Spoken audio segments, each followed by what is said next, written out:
Kau pasti bercanda, seru Lara. Suaranya menggema di koridor tua yang runtuh. Ia menyorotkan senternya ke jurang berdebu kuil terbengkalai, sinarnya menangkap pusaran debu. Kita mengejar hantu yang konon menghantui tempat yang sudah puluhan tahun tak terlihat? Keraguannya terasa nyata. Namun sensasi akan hal yang tak diketahui itulah yang menariknya dan sahabatnya, Nyila, ke sudut terpencil kepulauan Indonesia ini. Nyila, yang selalu optimis dan penggemar hantu di antara mereka berdua, menyeringai nakal. Kau tahu moto serial cerita hantu, candanya, matanya berbinar-binar penuh semangat. Kemana bisikan orang mati menuntun, kami mengikuti. Dan dengan itu, kedua wanita pemberani itu memulai petualangan yang akan menantang keyakinan, persahabatan, dan kewarasan mereka.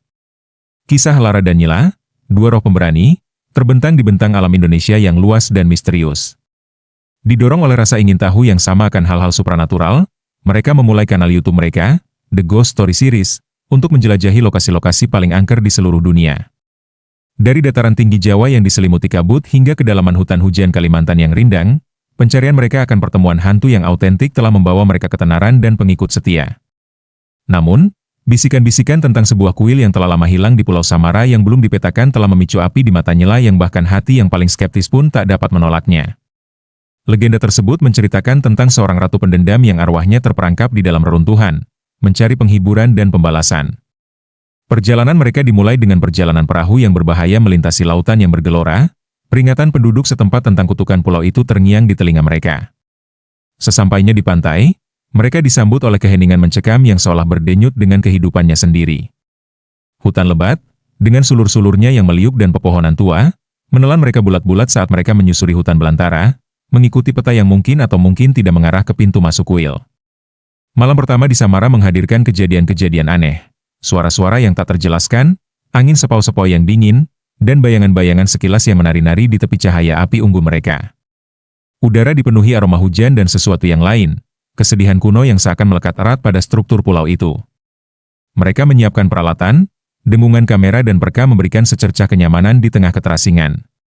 Saat mereka menyelami lebih dalam ke jantung pulau, mereka bertemu dengan penduduk desa yang unik yang bercerita tentang masa ketika negeri itu diperintah oleh seorang ratu yang baik hati. Pemerintahannya ditandai dengan kedamaian dan kemakmuran. Kematiannya yang tiba-tiba dan tragis telah menyebabkan kemerosotan pulau dan munculnya roh-roh jahat yang telah mendorong penduduk desa ke ambang keputusasaan. Penolakan awal para sahabat terhadap kisah-kisah ini sebagai cerita rakyat belaka segera terguncang oleh fenomena-fenomena tak terjelaskan yang mereka temui di sekitar kuil.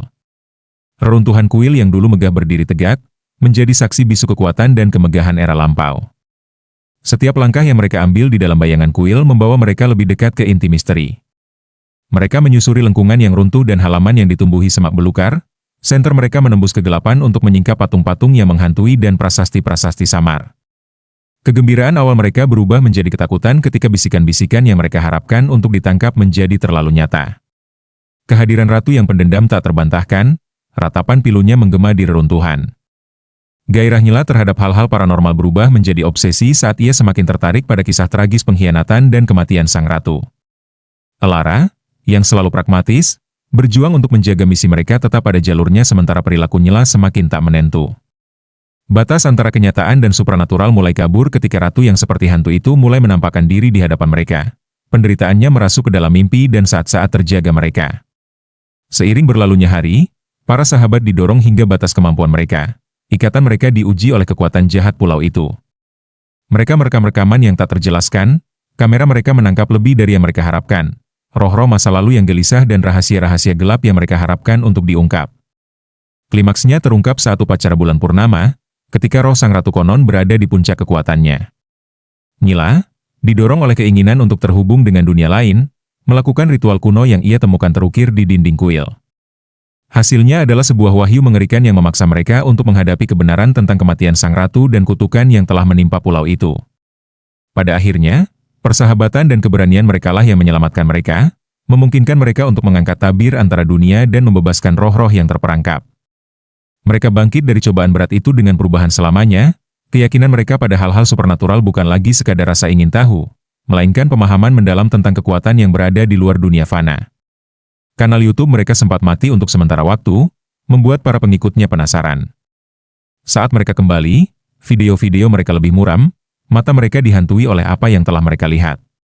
Namun, Ghost Story Series tetap hidup, karena dunia ini penuh dengan bisikan, dan tugas merekalah untuk menyuarakan kisah-kisah mereka yang tak memilikinya.